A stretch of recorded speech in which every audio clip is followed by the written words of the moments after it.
Today's episode of The Dark Paranormal is brought to you by Progressive Insurance. Fiscally responsible, financial geniuses, monetary magicians. These are things people say about drivers who switch their car insurance to Progressive and save hundreds. Because Progressive offers discounts for paying in full, owning a home, and more. Plus, you can count on their great customer service to help you when you need it. So your dollar goes a long way. Visit Progressive.com to see if you could save on car insurance. Progressive Casualty Insurance Companies and affiliates' potential savings will vary, not available in all states or situations. One of the hardest parts of getting older is feeling like something's off in your body, but not knowing exactly what. It's not just aging, it's often your hormones too. When they fall out of balance, everything feels off. But here's the good news.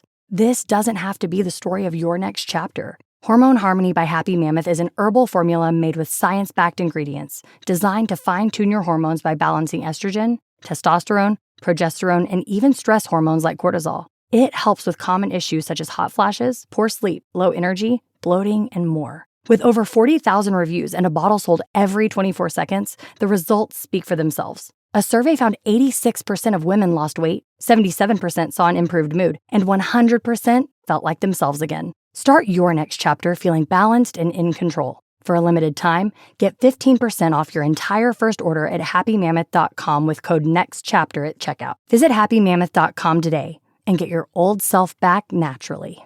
I always feel the pressure to find the perfect gift for my relatives. In this case, whether you're sending an unforgettable gift or treating yourself to everyday perfection, Omaha Steaks delivers the world's best steak experience. For me, I'm not just into steaks. I like all types of meat. That's why I'll usually get the Winter's Best Seller Pack. It comes with juicy fillets, chicken breast, pork chops, and even burgers. Omaha Steaks offers unrivaled quality and variety, and every bite is backed by their 100% guarantee. A family-owned company with over 100 years of experience in the meat industry. Save big on unforgettable gifts with Omaha Steaks.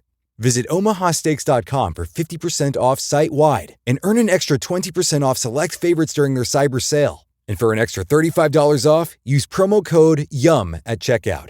That's omahasteaks.com, promo code YUM at checkout. Terms apply. See site for details.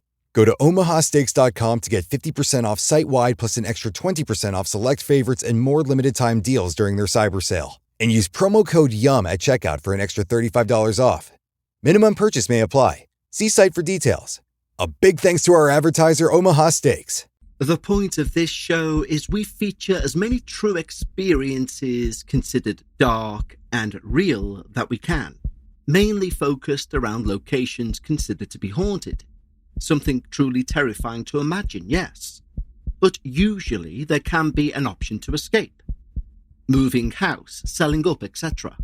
But what if, like today's seemingly reluctant believer, you can't opt out? What if you can't simply move away from it? What if, in my opinion, something more existentially terrifying, it is attached to you? Because that's the quandary of today's submitter.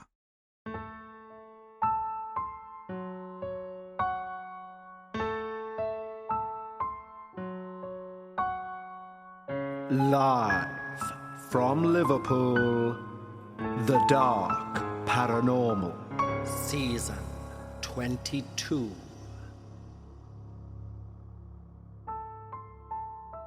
Hello everyone and welcome back to The Dark Paranormal, Episode 7, Season 22. I can't believe we're this close to the finale already, but what I am excited for is to tell you all about how there will be a completely fresh Dark Paranormal for Season 23. And I do mean completely fresh.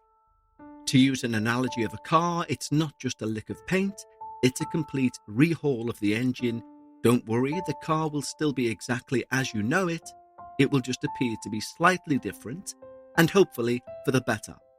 I mentioned earlier that both I and my network sent out some questionnaires regarding what people do and don't like about the show. Now, there were two that stood out immediately as the most obvious ones. Both the network kind of pushed with, and both, I believe, I might have won on. So I will tell you them now. because there are enough changes going ahead that this is maybe 5% of the overall changes. Now, the first big one, obviously, adverts. Now, as I've said before, at this time of year, it's unavoidable.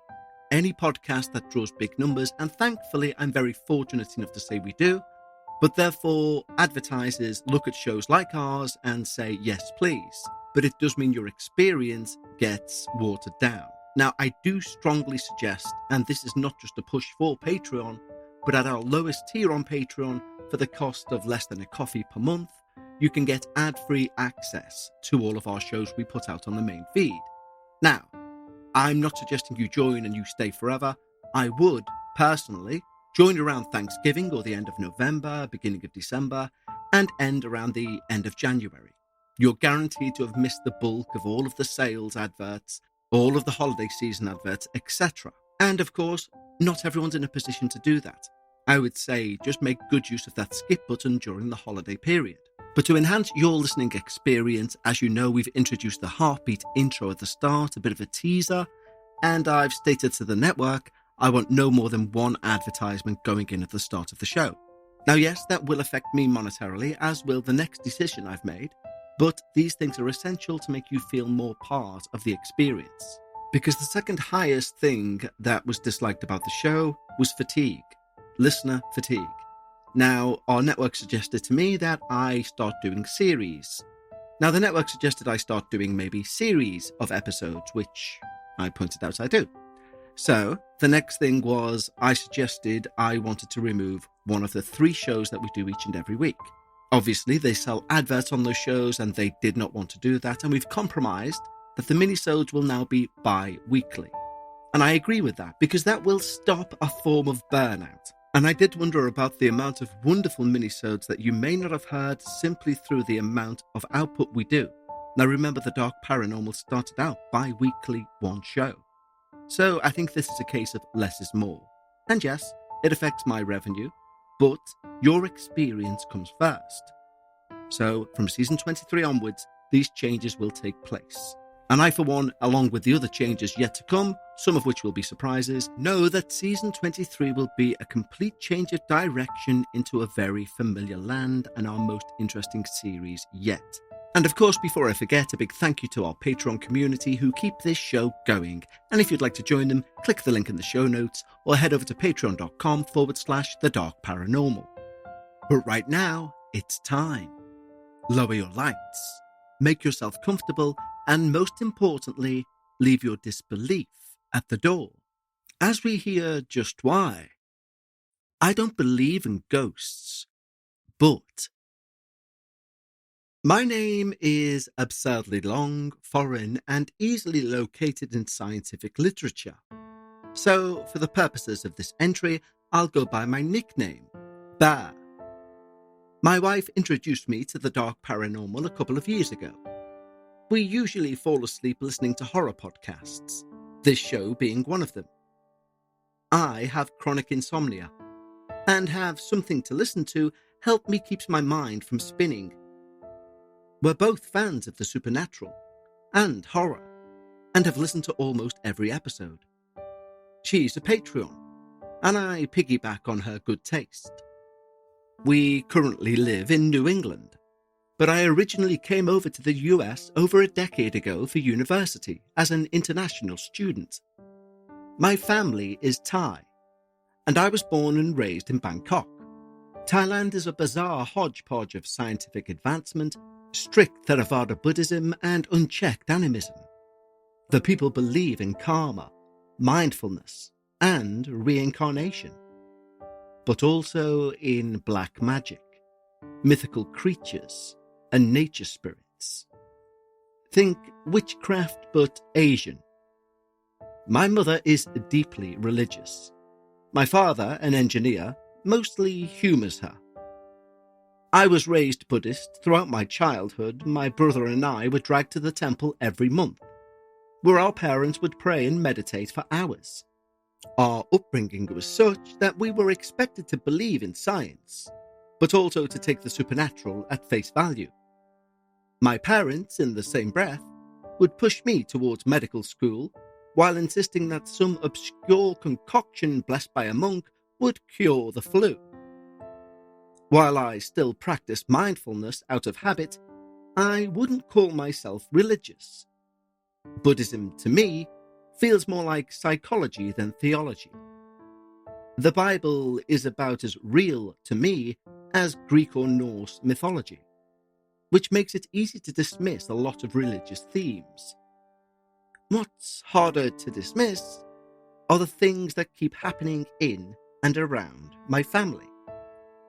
Some of them long before I was born, so I can only retell what I've been told. My mother's side of the family has always been a bit off. Supposedly, my great-grandmother came back from the dead. According to family law, she died, was placed in a coffin, and several days into the funeral, she climbed out of it in front of everyone. Unsurprisingly, guests fled in terror and never came back for the second funeral when she died for real years later. In her first death, she said she remembered waking up to a large gate, where she was met by two men in loincloths, one with bright red skin and the other with skin an unnaturally deep black. She felt parched and bent down to drink from a small pool in front of the gate. The men grabbed her by the arms, slammed her face first into a wall, and she woke up in her coffin. She was adamant that if she drank from that pool, she would not have come back. Now, I've tried to probe this story over the years, and the only thing everyone agrees on is this: embalming wasn't common then. And whatever the explanation, everyone present swore my great-grandmother sat up in her coffin at her own funeral. Fast forward to the 1960s, my mother was living with her parents and 6 siblings in a rundown house behind a distillery, one of the most haunted places they ever lived. My mother was the oddball middle child who would sneak off to temple. She claims she once astrally projected whilst meditating, stepping out of her body and seeing herself cross-legged on the floor. She says she saw spirits regularly in that house, but she also learned to live around them. There was one incident, though, one that changed her behaviour. The house had 3 floors, but the family slept on the second. The third floor was mostly unfinished, a small office and a single bed. Seeking peace and quiet, my mother would often go up there to read and sometimes fall asleep. One night, around 4 a.m, she woke to an old woman demanding to climb into bed with her. My mother cried out in protest, but the woman climbed on top of her and began to strangle her. In panic, my mother shut her eyes and chanted prayers. After what felt like several minutes, the hands unclenched from round her throat. She opened her eyes again to find herself alone in that room. She ran downstairs and never slept alone on that floor again. On another occasion, my aunt, a teenager at the time, was alone in the house during a home invasion. A stranger broke in, punched her in the stomach, gagged her, tied her up in the bathroom, and then he calmly searched the house for valuables. Then, suddenly, looked up at something in horror and ran screaming from the house, taking nothing with him. Upon the return of the family, they found my aunt bound and bruised, the door clearly smashed in. The police couldn't believe nothing was stolen, and she wasn't assaulted. She still vividly remembers the punch to the gut and the vile stench of the rag he shoved in her mouth, but still has no idea what he saw. But perhaps the most unusual member of my maternal family was my grandmother. She was ethnically Chinese. Her family long settled in Thailand. According to my mother and her siblings, my grandmother was a medium. but an unwilling host. Nobody alive seems to know exactly how it started, only that at some point she began getting possessed. The pitch of her voice, her body language, even her posture would change dramatically. She would walk differently, sit comfortably in positions that normally would cause her pain, and she would behave like a completely different person. It was always the same few spirits, most notably an old man and a young boy. If the old man possessed her, she would smoke and drink, despite usually doing neither. When the young boy took over, she developed a raging sweet tooth, was hyper and playful. These spirits weren't malevolent overtly. They seemed to use her as a way to experience life. It was, however, deeply distressing for her. My grandfather took her to a temple where a monk said there was something about her bloodline that made her compatible as a medium, that the spirits chose her, and not much could be done. Over time, my grandmother became known in the community. People would visit to ask the spirits for guidance. The old man apparently knew herbs and traditional medicine. The boy was said to be clairvoyant. They advised on everything from home remedies to lottery numbers. My grandmother never charged for this. Whatever it was, mental illness, performance, or something else, there was no obvious benefit to her. She endured this for over a decade, and eventually she announced she was done. She hated the feeling of possession, the loss of control. The day she decided she would no longer act as a medium, she collapsed into a coma and died of a brain aneurysm a few weeks later. She was in her late 30s. No prior health issues. Doctors called it a freak accident. The monk said there was an order from above to behead her. I never met her. My family believes the medium role died with my grandmother, but the ability to sense the supernatural seems to have bled down the line. Which brings me to Thai folk religion and, unfortunately, to black magic. Thai folk religion is technically separate from Theravada Buddhism. It's a strange mix of animism, paganism, and sorcery that predates Buddhism. Whenever Buddhism spread, it never fully replaced the folk belief. They kind of fused. To this day, many Thais believe in both. The capabilities attributed to folk magic are unpalatable. Conjuring clumps of hair and fingernails, and buffalo hide inside an enemy's stomach. Telekinetically dislodging a disc from their spine. Casting mind control spells. Inflicting horrifying hallucinations. All supposedly achievable by practitioners of black magic. Children grew up being told to avoid certain places and behaviors because they might open the door to these things. And then there is Kuman Thong. Kuman Thong means golden boy.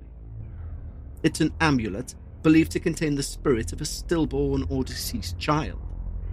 Traditionally, the remains of a fetus or infant were ritually consecrated, coated in gold leaf, and anointed with the Nam Man Prai, or ghost oil, made from human fat, preferably taken from those who died violently because their spirits were thought to be more powerful.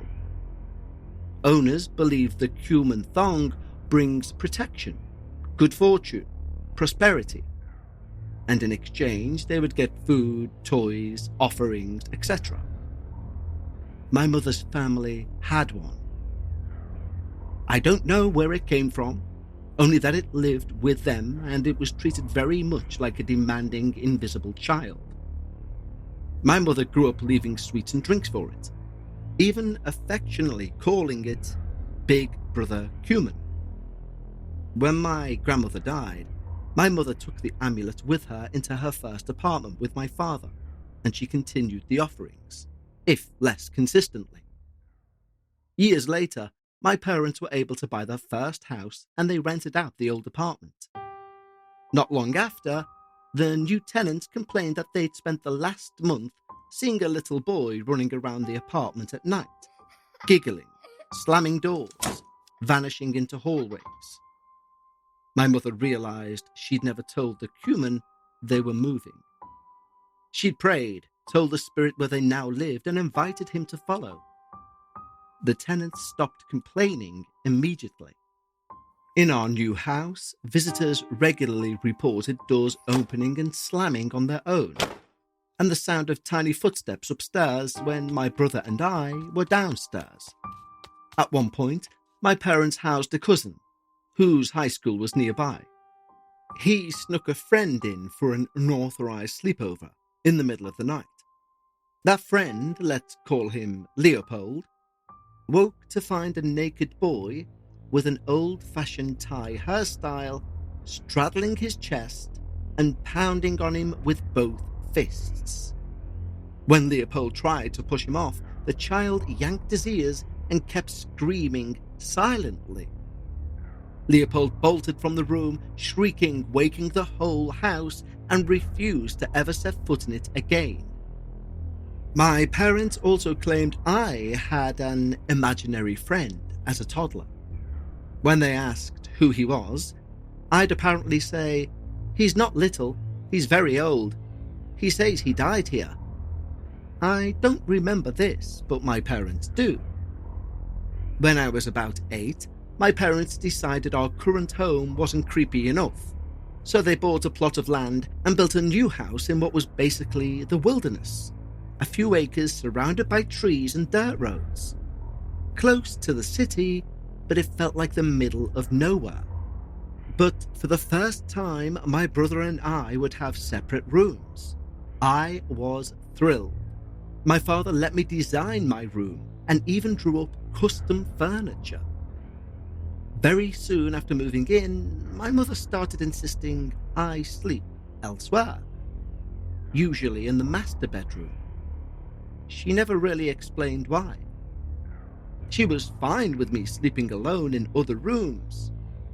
She just didn't want me sleeping alone in mine. Her explanation. Does anyone really know what hormones do? There's so much talk about women's hormonal health, but most women are left even more confused about what it means for them and what to do about it. Let's leave that confusion behind as we head into the holiday season. Hormone Harmony is a game changer for women struggling with hormonal imbalances that leave them exhausted both physically and mentally. It only contains science-based ingredients that bring back comfort, energy, clarity, confidence, and a sense of balance. Perfect for enjoying the holidays and heading into the new year energized. You've heard me talk about them before, and Happy Mammoth, the company behind this phenomenal formula, has helped over 2.4 million women get their lives back and feel like themselves again after years or even decades of hormonal imbalances. The company surveyed 1,831 women to see how Hormone Harmony helped them, and the results are mind-blowing. 86% of women started losing weight, 77% say it improved their mood, and 100% say they feel like themselves again. Hormone Harmony has over 50,000 raving reviews from women all over the world, with 98% of them saying they gladly recommend it to friends and family. This holiday season, give yourself or the women in your life the gift of wellness, because for a limited time, you can get 15% off your entire first order at happymammoth.com. Just use the code DARKParanormal at checkout. Yes, the holidays is indeed a time to put smiles on other people's faces, but what about putting a nice relaxed one on yours? Prioritize your rest, your comfort, and your connection with the holiday season with Avocado Green Mattress.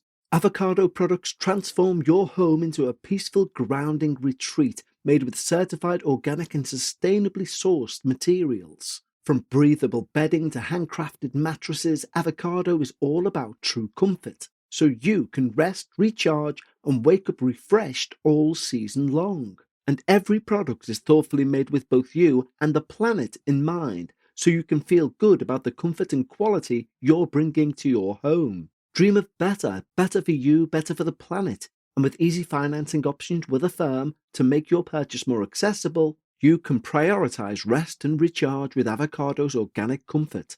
Head to avocadogreenmattress.com today to create your natural oasis and save big during their holiday sale. Avocado. Dream of better.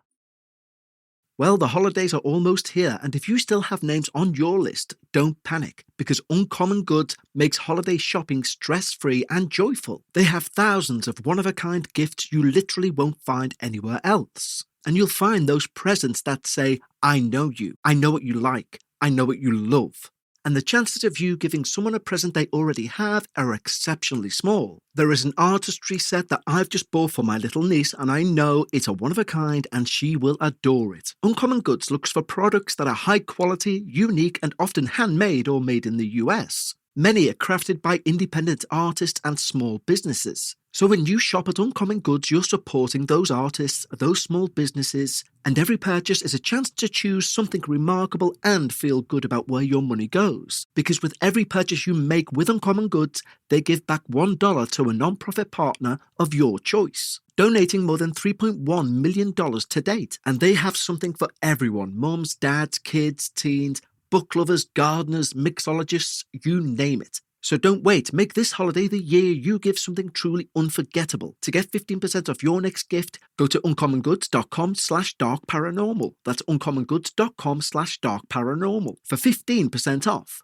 Don't miss out on this limited time offer. Uncommon Goods. We're all out of the ordinary. Conditions were odd. The feng shui was bad.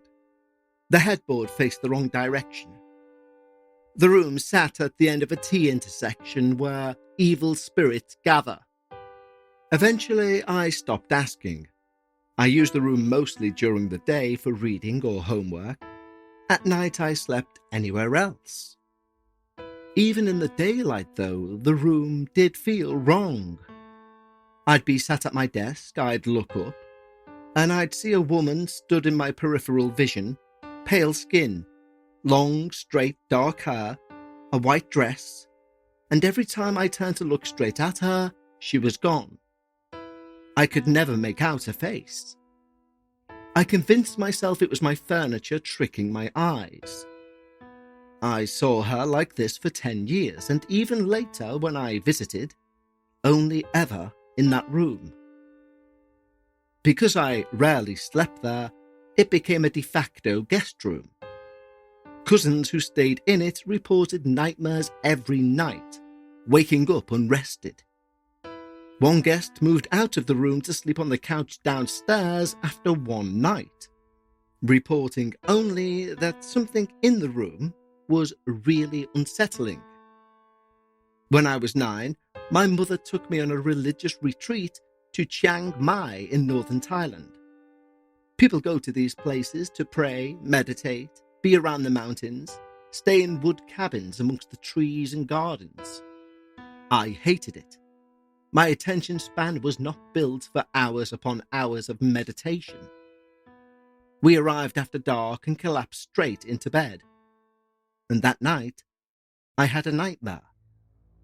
In the dream, I walked out of our cabin onto a stone pathway lined with bushes and trees. The path wound round some small clearing where a broken wagon was sat as a decoration. Next to it stood something impossibly tall. A humanoid figure, but as tall as the trees, maybe 15 meters. It had pale grey, ashy skin, lank dark hair, and huge, bulging red eyes. The ribs were shown clearly under its skin. The hands and feet were far too large. It seemed to be wailing, yet it had no mouth. I woke up terrified and I told my mother. She dismissed it as nerves from sleeping in a strange place. The next morning, on our way to meditation, I pointed at some red spider hibiscus flowers, and I said, "The creature's eyes were that colour, Mum." And then I froze. Ahead of us was a stone path, flanked by plants, leading to a clearing with a broken decorative wagon. We'd not come this way at night. We'd never seen it before. The ground next to the wagon looked slightly sunken, like something huge had been standing there. I wanted to go home. My mother reminded me that we'd flown there and would be staying there the week. The monks and other adults took pity on me, the only child there. When my mother told one of the monks about my nightmare, he went quiet. "He's seen a preta," the monk said. "A hungry ghost. There are a lot of them round here. They're drawn to prayers and meditation." "Well, what do they want with him?" my mother asked. "They're here to ask him for merit and good karma," the monk replied. "Well, why him? Why not the adults?" "Because he can see them." He went on to explain that hungry ghosts had once been greedy, corrupt people who exploited others, and as punishment, they are now permanently starving because their mouths are the size of a pinprick. "He said it had no mouth," my mother pointed out. "Oh, it does. It's just that small," the monk said. They said a prayer for me, and I didn't see the creature again. Over the years, monks who'd never met each other told me variations of the same thing. That in a past life, I'd been some sort of soldier, a pyromaniac who burned people, which was why I now reacted badly to heat and broke out in rashes. They also warned me there were vengeful spirits around me, trying to make my life miserable. It's not exactly the standard fortune people get at temple. By my teens, I developed a kind of radar. Certain places just felt wrong. When I transferred to a new high school, there were corridors I avoided because something in me recoiled. Later, I learned that the school had once been a theatre that burnt down mid-performance, trapping everyone inside. Life in Thailand was unstable for other reasons too. After a couple of violent riots and army tanks on my route to school, I decided I'd leave as soon as I could. I studied hard, got a place at university in the US, and I left just as a new military junta took power back home. My university was founded in the 1800s, America's first research institution. Lots of old buildings, lots of rumours about secret experiments. There was one building, Remsen Hall, that felt off from my very first week. By all appearances, it was normal. Inside, though, I constantly felt watched. I'd walk down apparently empty corridors and hear footsteps behind me. If I bent a drink from an old brass fountain, I would feel eyes on the back of my neck. I told myself it was the stress or the architecture of the building. Years later, I learned Remsen Hall is the only building on campus that houses human remains. The ashes of a former university president, Ira Remsen, sealed into the wall behind a plaque at the entrance. Junior year, I finally moved off campus into my first apartment, and I soon realised there was already someone there. Out of the corner of my eye, I kept seeing the same figure. Shoulder-length, choppy brown hair, tan skin, always just at the edge of my vision. Whenever I turned my head, they would vanish. I think it was a woman, but I never saw her clearly enough to be sure. I decided my brain was playing tricks and I ignored it. Later that year, a flood in the basement caused an electrical fault, and the building caught fire. Thankfully, nobody was hurt, but we couldn't return for a month. The building had been renovating a new penthouse unit. After the fire, no one wanted it, so they slashed the rent. My friends and I took it. The not quite visible figure came with me. Different building, same peripheral presence. After college, I got a research job in a new city working in a neurology lab, studying dementia. I shuttled between the lab and the hospital and eventually mapped a shortcut through the back entrance, which meant walking past the morgue. Vans carrying bodies in and out were a common sight, so it didn't bother me much. One day I happened to pass just as a body bag was being unzipped. I caught a flash of a red plaid shirt inside, and it reminded me of a superstition from home. Never stare at newly dead bodies, or their spirits may latch onto you. I kept walking to the neurology clinic, where I was scheduled to administer cognitive tests.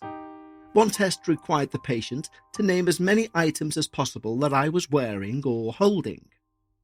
I sat across from him and said, "Look at me and name any items I'm holding or wearing." The patient's dementia was advanced, so I wasn't expecting much. He stared past me, unfocused. "Once again, name any items I'm wearing or holding," I repeated. "Shirt," he said at last. I wrote it down. Red shirt," he added. I glanced down at my solid blue shirt, then dutifully wrote his incorrect response. "Shirt, red shirt," he kept saying. I continued to transcribe his answers. "Red plaid shirt," he said. I looked up. "Red plaid shirt, red shirt." He repeated variants of those 3 words until the timer went off. The whole time, his eyes were fixed on a point just over my shoulder, as though something behind me was far more interesting than I was. After that, my life was supernaturally quiet for 6 years. I finished grad school, I got married, I changed jobs. For a while, I thought maybe the weirdness had finally burnt itself out. Then, last year, my wife and I attended an aerospace medicine conference in Chicago. The Hyatt was fully booked, so we ended up at an older hotel on the Magnificent Mile, built in the 1920s. Inside, it was modern enough, but the bones, elevators, door frames, they all showed its age. We checked our room, we liked it, and we went to bed. I wake in the dark to a cold hand shaking my upper arm. Firm, deliberate. My wife is always freezing, so it's normal for me to wake up to her ice-block feet pressed against my legs. But she'd fell asleep on my left. This hand was on my right. I checked the time. 3:49 a.m. "What do you need?" I mumbled, expecting to hear my wife's voice, hoping to hear. There was no answer, just a sense of someone standing over me. As my eyes adjusted, I saw a figure on my right-hand side. A woman, I think, in a dress with a polka dot pattern. Her head and shoulders veiled in something dark yet translucent, like a sheet of a shadow. I couldn't see her face. There was something off about the way she moved, or rather, didn't move. She hovered over me with a faint, unnatural swaying, like an idle, non-playable character from a video game. Then, to my left, I felt my wife stir in her sleep. She was still laying beside me, and the figure still remained to my right. 2 thoughts hit me very clearly. Number 1, I really did not want to wake my wife if I didn't have to. Number 2, I had no plausible explanation for what I was seeing, and I hated that. If this was a hallucination, it wasn't just visual. Something cold had shaken me awake. I stared at the figure, trying to force it to resolve into a coat or a curtain or anything. As I watched, it began to fade. Not dissolving into smoke, just becoming less and less opaque, until it was simply not there. It took maybe 30 seconds. And it was only at this point that I realised how cold I was. I overheat easily and don't wear a shirt to bed, but I was shivering hard enough that I got up, put on a t-shirt out of my suitcase and climbed back under the covers. An hour later, almost to the second, 4:49 a.m, I woke again. A hand waved in front of my face. Not touching, just hovering. Like checking I'm alive. It was red, with knotted, spindly fingers. Again, my wife sleeping peacefully beside me. I blinked and the hand was gone. It would be so comforting to write it off as sleep paralysis or some hypnopompic hallucination. Maybe my brain botched the transition between REM and wakefulness and dumped fragments of my dreams into the room. The problem was I wasn't paralyzed. I moved, I sat up. I felt the sheets, the mattress, the bite of the cold air. When I woke properly in the morning, I was still wearing the shirt I'd put on in the middle of the night. So I know at least some of it happened in full consciousness. At the time, I was testing a sleep tracking biosensor as part of my job. When I checked the data, there were 2 sharp awakenings logged exactly at 3:49 and 4:49 a.m. That's not conclusive proof of anything, but it did confirm I was awake and alert at those times. The following night, I woke to see the same woman again. This time, she was bent over in a crouch, hovering directly above my wife. Her veiled face inches from my wife's face. My wife slept through it. I watched for a while, decided I had no tools to deal with this, and I fell back to sleep. My wife made me include that last bit. She cannot believe I just let it loom menacingly over her and did nothing. I don't actually believe in ghosts, for the record. But what happened in that hotel room was probably some perfect storm of exhaustion, cold, neurological misfires. Still, something about the timing, the physical contact, the way the figure faded as opposed to vanishing, and how neatly the sleep data lined up. Well, it all sits in my mind like a splinter. A few months ago, my brother renovated our childhood home. He knocked down the wall between my old room and his to make one big master bedroom. He and his wife now sleep where I used to see the woman in white. Recently, my mother called, and referring to my brother, said, she says their dog's been barking at something in that room between 3 and 4 in the morning. Every night it won't stop. They can't see anything, but she says something feels off. She's scared. I hesitated and then told my mother about the woman in my old bedroom. I figured that was the case, my mother replied calmly. Does she stand by the door? I went very, very still. I'd never told her that detail. Yes, I said, by the door. I haven't seen her, my mother said, but I know. She then told me something about the house that I'd never heard. On the very first night we spent there, someone rang the gate bell repeatedly at 2 a.m. My parents went down and found a strange woman waiting at the gate. Oh, she said, smiling. So you two have arrived. Something in the way she said it made my mother feel she wasn't talking about arriving at the front gate, but about something else. As if she'd been waiting a long time for them to move there. The woman then asked to be let in. My parents, deciding she was probably mentally unstable, refused. The stranger bowed and exclaimed, "Both of you here. Fancy that." Then said something in what my mother described as an ancient-sounding language, turned and walked down the road. My father looked after her. There was no one there. It was as if she'd vanished into thin air. Anyway, that's all. I know this is long. I don't really have anyone in my everyday life I can say these things to without jeopardizing my reputation as a rational scientist. I spend my days being the voice of data and evidence, and I can't exactly turn around and start talking about hungry ghosts, necromancy babies, and women at the gate who disappear. So I'm telling you instead. Many thanks, Bear.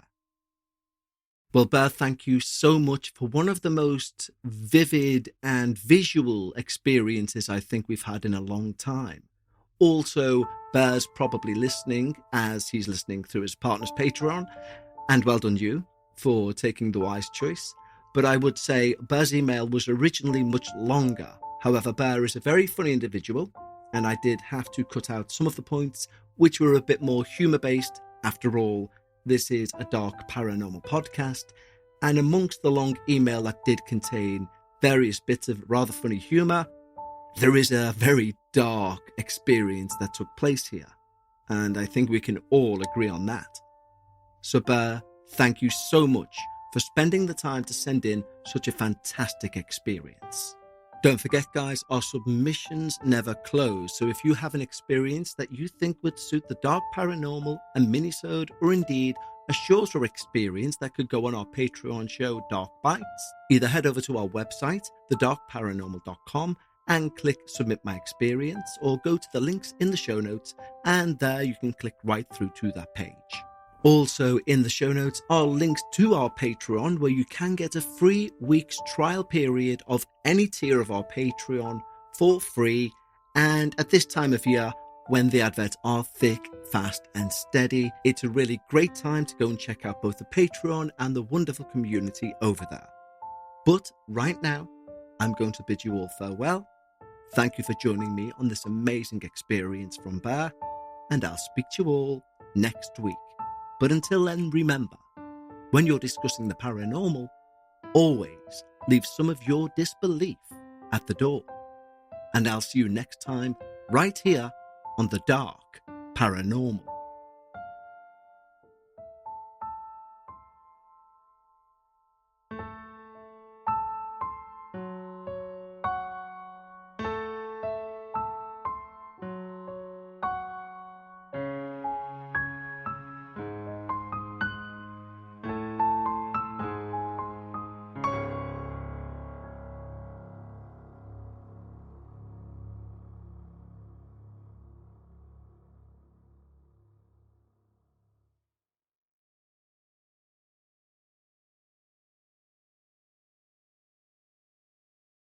Marriott Bonvoy is the official hotel partner of US Soccer.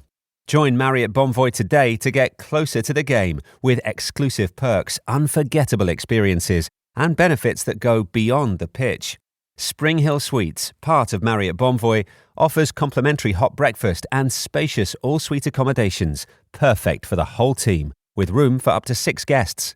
Make your next getaway a win. Learn more at springhillsuites.marriott.com.